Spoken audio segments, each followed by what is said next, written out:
जो ऐसी कोई चीज लेके अंदर घुस गया कि भाई गन लेके गया या बॉम्ब लेके गया, तो ये सारा डिटेक्ट हो जाए जिससे कोई तरह का इंसिडेंट ना हो पंडाल के अंदर। तो ऐसी वगैरह काफी सारी चीज है जो हम फॉर्म में डालते हैं। जो जो पर्सन जिसको ये करना है उसको सिर्फ वो फॉर्म को डाउनलोड करना है। We have a QR code, उससे आप डाउनलोड कर लीजिए उसको और उसमें आप सारी चीजें को भर दीजिए। तो टिक करना है आपको कि है कि नहीं है। और अगर आपने सारे क्राइटेरिया मैच किए हैं तो हम जरूर आपके पंडाल में आएंगे, हम एक बार चेक करेंगे और अगर हमें लगता है कि आपका सबसे सेफेस्ट और सिक्योर पंडाल है तो हम आपको जरूर अवार्ड देंगे। अब इसमें ये इतने साल में ऐसे हुआ था कि हमने क्राइटेरिया में सबसे सेफेस्ट जो होता है उसको first prize, second prize, third prize हम देते थे। इस साल बिकॉज हमको चाहिए था कि और ज्यादा लोग आए और ज्यादा लोगों को हम इसके बारे में प्रोत्साहित कर सके, तो हमने दो कैटेगरी बना दी है। जिसमें हमने बड़े पंडालों के लिए एक अलग कैटेगरी है और जो मीडियम से छोटे पंडाल है उसके लिए एक अलग कैटेगरी की है। तो उसमें ये हो जाता है क्योंकि बड़े पंडाल के पास फंड्स भी ज्यादा है, उनके पास सहूलियत है कि वो लोग काफी कुछ डाल सकते हैं।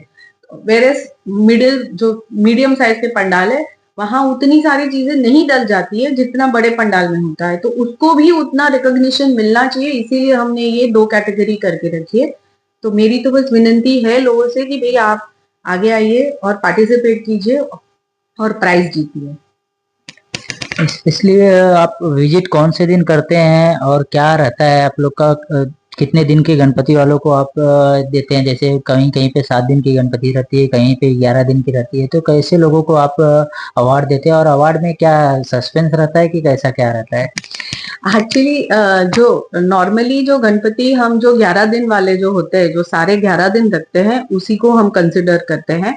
क्योंकि हम हमारा जो क्राइटेरिया होता है शॉर्टलिस्टिंग का, जैसे हमें फॉर्म्स आते हैं, हम सारा शॉर्टलिस्ट करके एक राउंड होता है, उसके बाद जो ज्यूरी होती है, जैसे इस साल की जो ज्यूरी है जिसमें फायर डिपार्टमेंट के लोग हैं, सिक्योरिटी के लोग आ जाते हैं, सिविल डिफेंस जो हमारे होम गार्ड है उनके लोग होंगे, एनडीआरएफ जो है, डिजास्टर मैनेजमेंट, बीएमसी का जो डिजास्टर मैनेजमेंट सेल है जो सारी ऐसी डिजास्टर को मैनेज करता है, उनके लोग। तो ये सारे रिप्रेजेंटेटिव्स उस ज्यूरी में होंगे।